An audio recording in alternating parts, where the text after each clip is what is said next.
Hey guys, welcome back. It's Ripe again, back with more Entitled People stories. And the title story starts like this. I have read about plenty of entitled neighbors, and while I'm 100% biased, I think that I might win. So to start things off, my neighbor is a Karen that I swear thinks she is the only person in the entire neighborhood that matters. I really want to just paint a picture of how much out of touch this Karen is, so I'm gonna start this story with a couple of unrelated things that she has done in the past. Think of this as an appetizer to get to learn more about the character that is Karen. One year around Christmas, she went to everybody else's homes and told them to have their Christmas party on a different day because she wanted hers to be special. Yeah, she wanted us to celebrate a holiday not on the holiday, so only her family would celebrate Christmas. She also attempted to get the entire school district to change the schedule of when spring break was because the week before worked better for her and her family. She did not just want to be able to take her kid out for an extra week, she wanted an entire district to change everything for her specifically.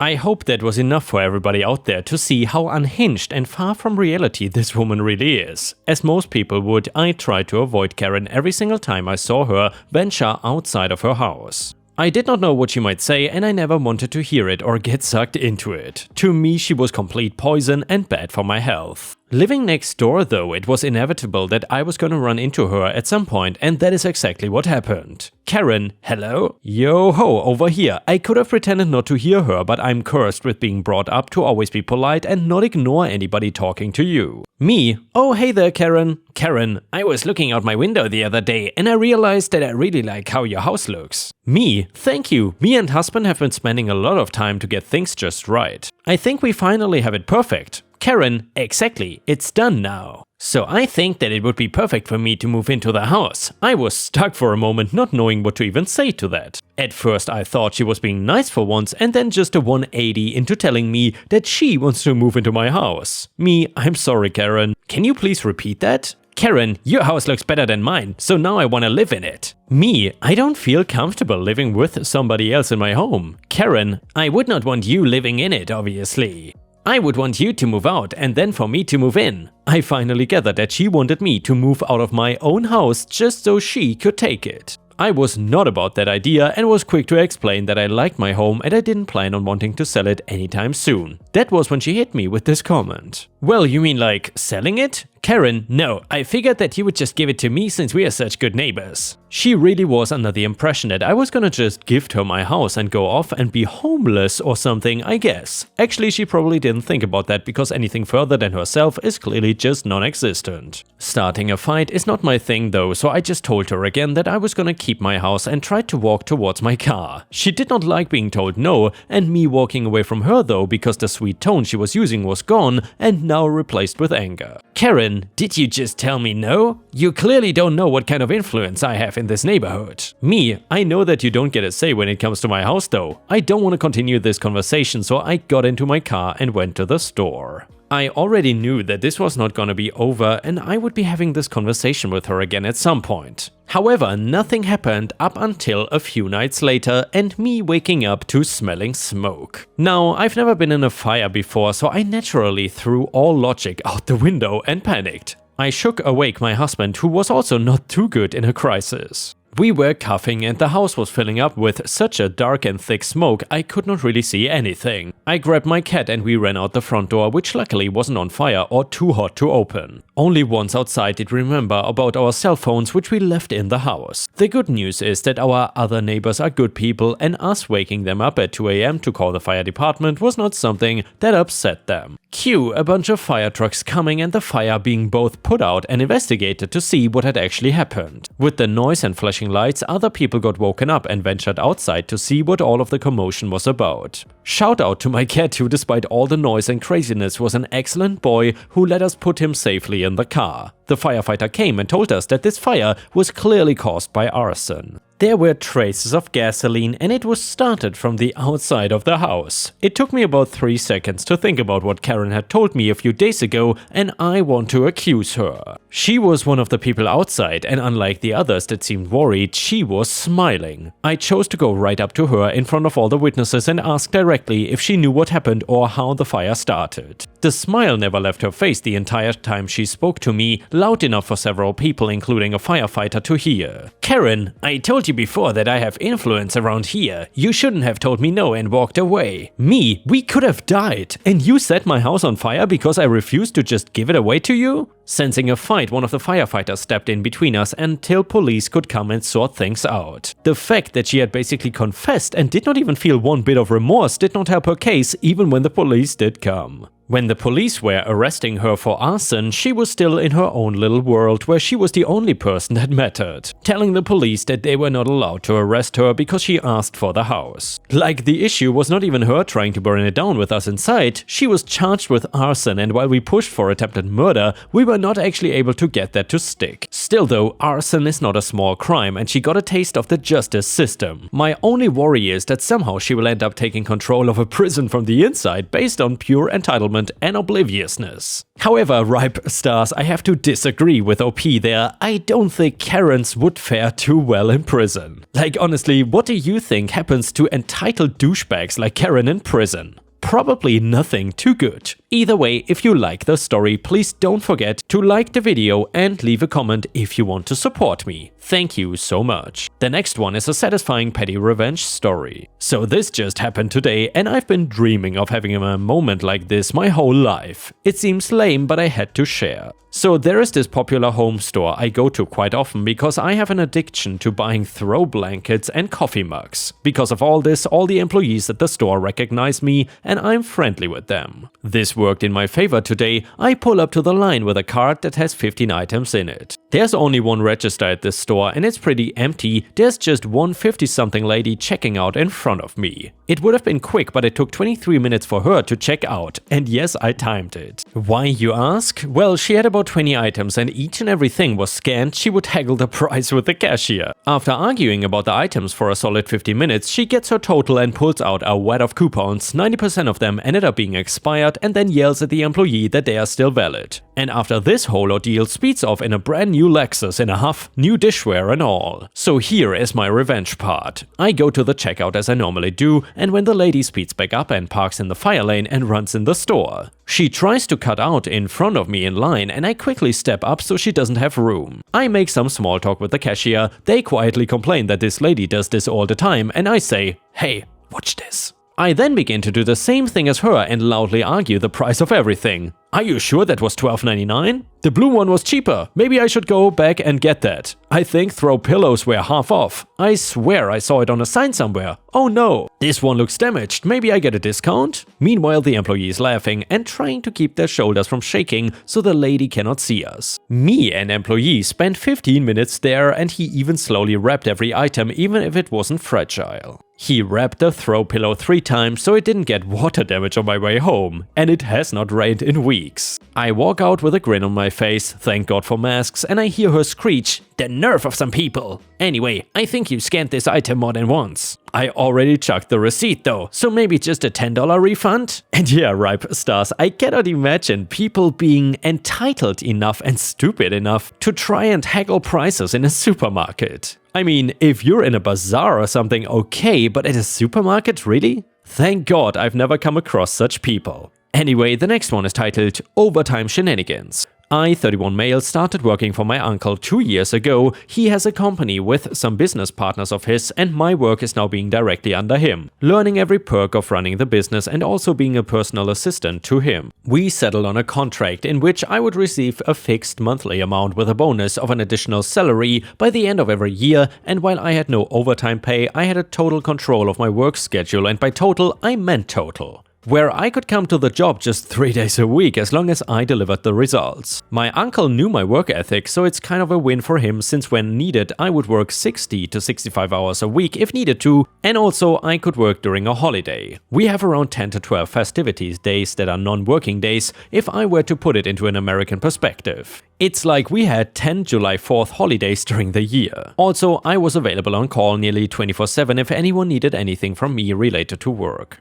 Work was running great until September last year when my uncle took a couple of days to travel to another state to meet new clients, and one of his associates, let's call him Gordon, took his role in the company for those days to support some of his roles. Due to having worked a 14-hour shift the day before the travel and also having 2 12-hour shifts the week before, I was dead tired. And since we had little to no work piled up, I took an early leave the first day he was there and arrived way after lunch the day after, and then started working normally from the third day until he came back a week later. He was furious at my attitude, berating my uncle for even contracting me in the first place, since I don't even work full regular hours and demand among the other business partners, the company has in total 6 owners including my uncle, that I at least punch in my working hours if I don't meet the quota. Those would then be deducted from my monthly payment. There is a ton of labor laws where I live. Employees have a certain amount of hours required to work each month. Every hour short of that is deducted from the monthly payment. And every hour beyond that is paid as overtime. Other partners backed up Gordon's claim, stating that I needed more supervision on what I was doing, which my uncle was forced to comply. His only remark was, since we are doing it by law, it means that we will also pay him overtime according to the law, right? They all agreed, and from October forward, I would start punching my hours on the job every day. Cue malicious compliance. That was exactly what I did. Gordon was expecting a decrease on my pay due to being in the company at my least busy week since I arrived, but when in fact I usually pull a crapload of overtime, and also, if they need to call me after I left, they have to punch in the hours from the moment I left until I finished the call, resulting in free overtime pay. One more thing, by law the rate of overtime pay increases the more overtime is done in a month. It's a really weird formula, but to simplify, my average overtime hours pays 1/3 higher than the average overtime hours of other employees that have the same monthly salary as me. My monthly income is now 30% higher due to the overtime I started receiving, and in a busy month that could even get close to 50% higher, even though I'm actually working a little less than before, and Gordon cannot go back in the same situation as before, since my uncle made sure that once I started punching my hours there was no going back and all partners approved. And yeah, Ripe Stars, that is how you increase your salary and actually work less. Absolutely brilliant. The next one is titled, Please Have the Coffee. My sister just reminded me about this story. It takes place in 2017. She and I were out for brunch and had a lovely time at an upscale rooftop restaurant in the heart of our city. You know, the kind with a full setting, cloth napkins and white tablecloth. The kind where a pancake entree has the word melange and mimosas are $16. We had a great time even though the service was a little bit rushed. We get it, Saturday brunch means a lot of tables with a speedy turnover. My sister had been a waitress all through college. We even joked about her applying for the weekend shift since she would make great tips. When it came time to settle the check, we noticed we had been charged for 2 coffees, which we did not order nor receive. While handing the bill back, I asked that they be taken off. Waiter, well, you got coffee. I'm sorry, we actually didn't, see? Show him the pristine empty coffee cups. Waiter, no, there's 2 coffee cups on the table. Me, there are coffee cups on every table. At this point, he kind of huffs and rolls his eyes and says he doesn't have the authority to remove anything from the bill. Before I can ask for someone who can, he smirks and says that the manager on duty just went on break and we would have to wait 30 minutes for her. However, he would be asking us to wait at the host's stand since they need the table. My sister and I look at each other and we both get the same idea. Sister, well, okay. Guess if we are being charged for coffee, I would like a refill. Me, oh for me too. And can you bring cream and sugar? It was at this moment that he knew he effed up. We spent another 20 minutes sipping coffee and keeping him from turning the table. We asked for refills once and I asked if they had any raw sugar packets. By the end of it, he was pointedly ignoring us. We kind of giggled about it and I made a very dramatic show of flourishing my card, putting it in the booklet and setting it upright. My sister even tried to flag him down, but he refused to look in our direction. We finished and hung around until he came back with his manager. He was smirking again, big lips, that guy. I gotta say, that facial expression stayed with me. Waiter, sickly sweet. Okay, you two, we have a seating time limit to allow our other guests the opportunity to eat with us. Will that be all today? Me, well, we've been waiting for you to take our check. I was trying to get your attention earlier, but you must have been busy. I offer him my card and the booklet and I've never seen a human turn red so quickly. He mutters that he'll be right back and marches off to run it. While we are waiting, the manager asked us about our experience. We said we both had a great time and we would be back and relate what happened. At least we ended up enjoying the coffee. We paid, left a decent tip and skedaddled. But it felt good knowing that he probably cost himself a ticket's worth of tips over $9 in coffee. And yeah, Ripe Stars, that is how you get amazing petty coffee revenge. If you have ever gotten revenge or malicious compliance over coffee, then please let me know about the story in the comments. Neighbor threatened to sue me for selling my house below market value. I got revenge by giving it away to an orphanage for free. Sometimes it really does not pay to be an a-hole, and this is where the story of me, my neighbor, and my family's land comes in. I have always lived in the city and I love it. I plan on staying there, so when I inherited my grandfather's land on my mother's side, I honestly did not know what to do. This land was almost 60 acres in the countryside with a good-sized farmhouse. It's like one of those farmhouses that has a creepy number of rooms and is really old and has lots of fireplaces. Don't get me wrong, it was cute and stuff and in surprisingly good shape, but just really not my style. Also, where I live, it is more normal for guys my age to live in the city, where it is also close to my work. Maybe if I had a family and could use the quiet country life, I would find it more appealing. I also became incredibly busy around the time that I inherited this land. I had been promoted in the company I worked for and was traveling often. I barely had time to deal with my own apartment and its upkeep and bills, let alone the farmhouse and property. I was frustrated. I knew that I needed to just sell the damn place. So I got myself a real estate agent and all that jazz and started the process of putting the home up on the market and someone taking it off my hands. I was not even trying to gain much from selling the home, to be honest. Finally, I got an offer from someone for a price that I felt was great. It was fair, I did not feel like they were getting it for basically free, and it was only a little under my asking price. During the time that it takes to go through all of the whatnots with selling a home, I received a peculiar letter in the mail. It was from an attorney representing the man who owned the neighboring property to the east of the farmhouse. He was apparently pissed and suing me for selling my grandfather's land and home for below market value. I was truly perplexed by this strange letter. I'm not an expert in law, lawyers or real estate, so I had no idea what was true or false, but I could not help but feel like this person was up to no good. How would it even be possible for someone to sue a person for selling their own property for less than market value? Whatever the crackpot man was up to, I was not going to wait around for him to pull some slick BS. I first asked my real estate agent if this seemed legitimate, and she was also confused by it. She had a friend that was an attorney that dealt with common real estate disputes and put me in contact with him. This attorney's name was Patrick, and he was an entertaining man who also assured me that this was some unusual and also impossible nonsense. When he reached out to the attorneys that supposedly were representing the neighbor, they said that they did have him as a client, but not for this issue.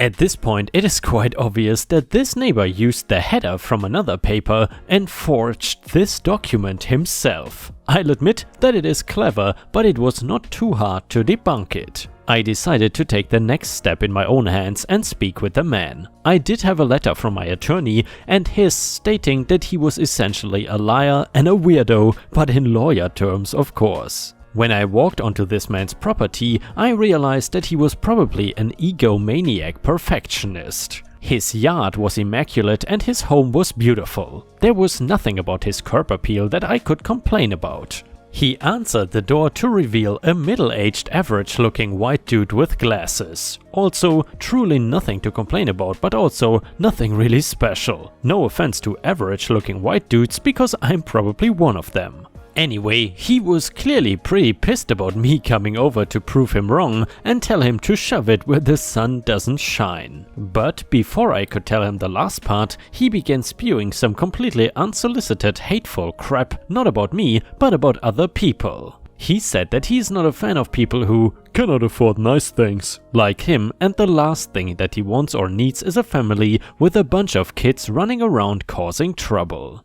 Jesus, what a douchebag. I just stood there listening to him ramble about hating the poor and how much he dislikes children until I couldn't take it anymore. I interrupted his angry little soapbox session and told him that I really just came to deliver my attorney's cease and desist letter and for him to screw off. He proceeded to shout at me from the doorway that he would find a way to stop me from selling it to some bottom feeder and that it wasn't the last that I had heard of him. What is he? Some kind of movie villain? Again, this man is so full of himself, it's ridiculous. So I pondered and pondered, what could I do to make an even bigger point to this man? Was doing something even worth it? That is when I decided to have a little drinking session with my cat and reflect on what the next course of action would be.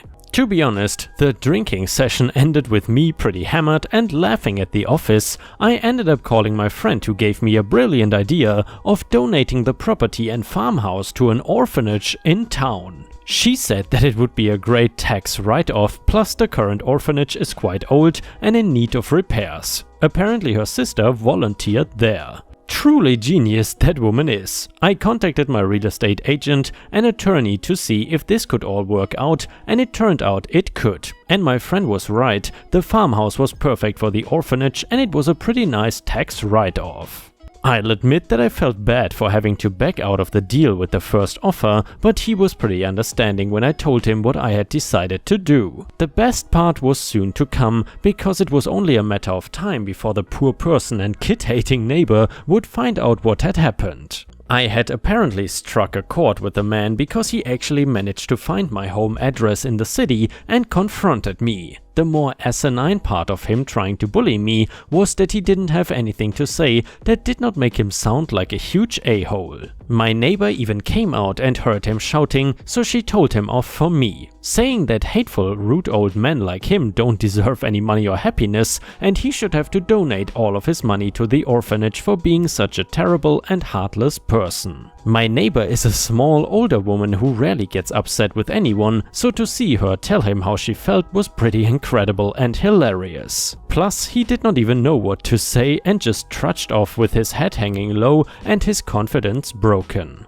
It was not long before my old farmhouse neighbor decided enough was enough. Apparently living next to the orphanage was just too much for him to bear. In reality, he does not deserve to live next to them because they are too good for him. So that's why he decided to take himself elsewhere and move. His beautiful home and immaculate yard were not enough to make him want to stay anymore. Oh, the humanity. And yeah, ripe stars, I gotta say, that is a beautiful ending to a story and completely unexpected, at least from my perspective. What better revenge can you get on an entitled person, aka neighbor from hell, than to donate your home to an orphanage? It cannot get any better than this. Either way, if you enjoyed the stories, then please don't forget to like the video, because that would help me tremendously. Thank you so much in advance.